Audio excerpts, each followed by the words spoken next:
Hello, welcome back my channel. അപ്പോൾ എൻ്റെ വീഡിയോസുകളൊക്കെ ആദ്യമായിട്ട് കാണുന്നവരാണെങ്കിൽ എൻ്റെ ചാനൽ കൂടി സബ്സ്ക്രൈബ് ചെയ്യാൻ മറക്കരുത്. പിന്നെ ഇന്ന് കാണുന്ന വീഡിയോ ഒരു സ്പെഷ്യലാണ്. നിങ്ങൾക്ക് അതിശയം തോന്നും, ഉറപ്പാണ്.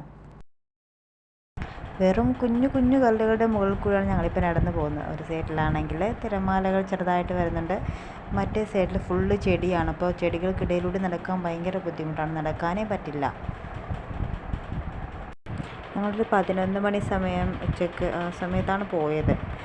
അപ്പോൾ നോക്കണില്ല, നല്ല വെയിലാണ്. അപ്പോൾ ഇത് എൻ്റെ ഉമ്മാൻ്റെ അനിയത്താണ്. ഉമ്മാൻ്റെ അനിയത്തിൻ്റെ കയ്യിലൊരു സാധനമുണ്ട്, നോക്കിക്കോ. ഇത് നിങ്ങളുടെ അവിടെ എന്ത് പേരിലാണ് അറിയപ്പെടുന്നത് കമൻറ്റ് അയക്കണേ. അപ്പോൾ ഞങ്ങളുടെ അവിടെ ശിക്കിണി എന്നാണ് പറയാറ്. ഇത് ഈ കുട്ടികളൊക്കെ കളം വരച്ചിട്ട് അതിൽ തുള്ളി കളിക്കൂലേ, അങ്ങനെ കല്ല് ഇട്ടിട്ടല്ലേ കളിക്കാറ്. അപ്പോൾ ഞങ്ങൾ അതിന് പകരം ഉപയോഗിക്കുന്നതാണ് ഇവിടെ. അപ്പോൾ ദ്വീപിൽ ഈ കടലിൻ്റെ അറ്റത്തൊക്കെ ചില സമയങ്ങളിൽ കിട്ടാറുണ്ട്. ഇത് എപ്പോഴും കിട്ടാറില്ല, ചില സമയങ്ങളിൽ കിട്ടാറുണ്ട്. അപ്പോൾ ഞങ്ങൾ ഫുഡൊക്കെ കൊണ്ടാണ് പോയത്. എനിക്ക് തോന്നുന്നു ഞങ്ങളൊരു 3 മണിക്കൂറോളം ഇതിൽ നടന്നു അവിടെ എത്തുമ്പോഴേക്കും. അവസാനം ഏകദേശം ഞങ്ങളടുത്ത് എത്താറായി. വേസ്റ്റൊക്കെ കണ്ടു. കടലിലെറിയുന്ന കുറേ വേസ്റ്റൊക്കെ അങ്ങോട്ടും ഇങ്ങോട്ടൊക്കെ ചിതറിക്കിടക്കുന്നത് കാണുന്നുണ്ട്. ഇതാ കണ്ടില്ലേ.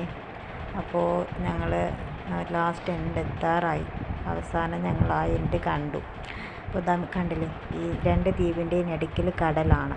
മിനിക്കോയ് ദ്വീപിന് പകുതി ഭാഗമായിട്ട് മുറിഞ്ഞു പോയെന്നൊക്കെയാണ് പറയാറ്. അപ്പോൾ അതിൻ്റെ ഇടയിൽ കൂടി വെള്ളം കയറി വരാൻ തുടങ്ങി. അപ്പോൾ ഈ വെള്ളത്തിൽ കൂടി നടന്ന് വേണം ഞങ്ങൾക്കിനി അപ്പുറത്ത് എത്താൻ. അപ്പുറത്താണ്, ആ ഒരു ഭാഗത്താണ് സിയാറത്ത് പ്ലേസ് ഉള്ളത്. ഞങ്ങൾ വെള്ളത്തിൽ കൂടി കടന്ന് ആ ഭാഗത്ത് കയറി സിയാറത്ത് പ്ലേസൊക്കെ കണ്ടു, ഒക്കെ ചെയ്തു. അവരുടെ മക്കബറയാണ് ഞാൻ അവിടെ കാണിക്കുന്നത്, കാണാത്തവർക്കായിട്ട്. നമ്മളുടെ ചാനൽ എല്ലാവരും സബ്സ്ക്രൈബ് ചെയ്യുക.